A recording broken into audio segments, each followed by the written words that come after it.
So you're having an incredible year. Happy Death Day 2, Godzilla, Child's Play, sorry. No, it's all good. I would have to look at the... How much have you done? I know, Outlander, it's crazy. They're also eclectic and different. So how do you choose a project that you feel passionate about enough to work on? You know, it's so funny you mentioned this. I actually made a little video on my YouTube channel about exactly this because I had 4 movies that were so different come out at the same time. And what I look for is a chance to say something I haven't said before or learn something I didn't know. So I usually gravitate toward those sorts of opportunities, so getting to do a movie like Godzilla, King of the Monsters, I get to explore all this giant orchestral music and ethnic music. And yet, I also had the opportunity to do The Professor and the Madman, which was this period drama about the creation of the Oxford English Dictionary. I don't know if you could name 2 movies further apart in style or tone than The Professor and the Madman and Godzilla, King of the Monsters, and yet I did them both.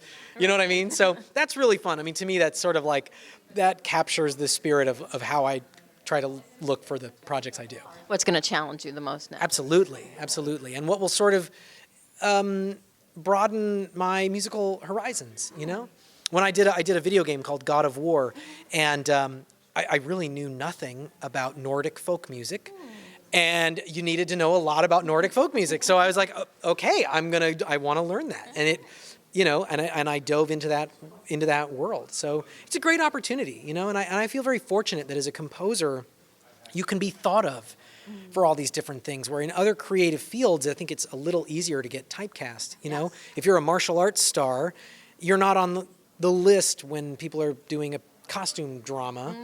And to a degree, the same is true with composers, but it's easier to sort of get out there and put on a different costume and say, no, I want to do this. I want to do a comedy. I want to do an animated film. Especially when you have a body of work that's so eclectic and different. Yeah.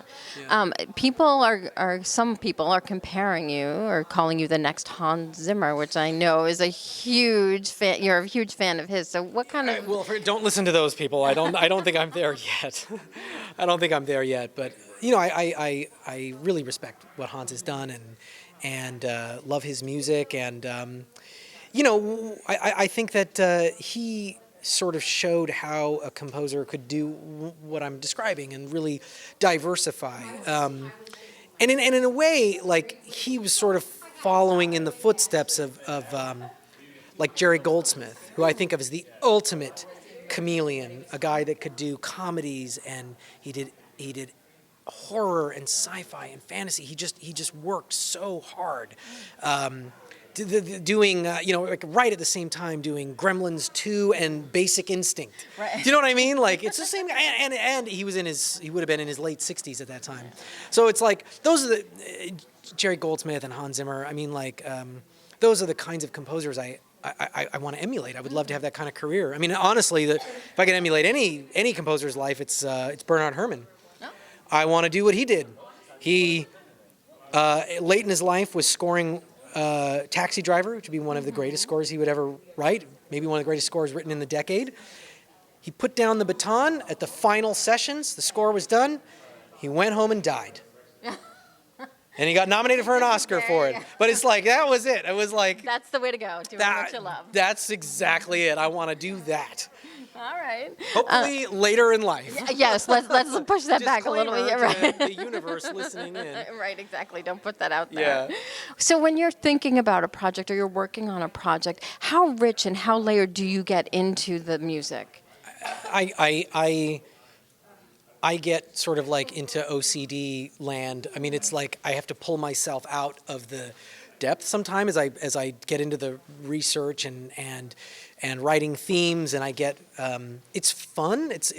I like seeing how deep I can dive into the material and plant a little thing and see if a fan finds it. Do you know what I mean? Especially on your own Easter egg. Exactly, especially on TV, where you have these long relationships. Mm-hmm. And I'll go, like, oh, here's an opportunity to like reference a character theme from like season 2 years ago. I'm going to do it. I'm not going to put it on my blog or anything. I'm just going to do it. And let's see if somebody See if somebody catches it. And they do. That's what's really fun. It was really fun. I started doing that on Battlestar Galactica especially, where I realized you had this audience tuning in. But with that said, I also sometimes have to like pull myself back and be like, I've got a deadline here. You know, I got to get this finished. All right. Well, thank you for talking Yes. with us. I can't wait to see what you come up with next. Thanks. I appreciate it. Thanks.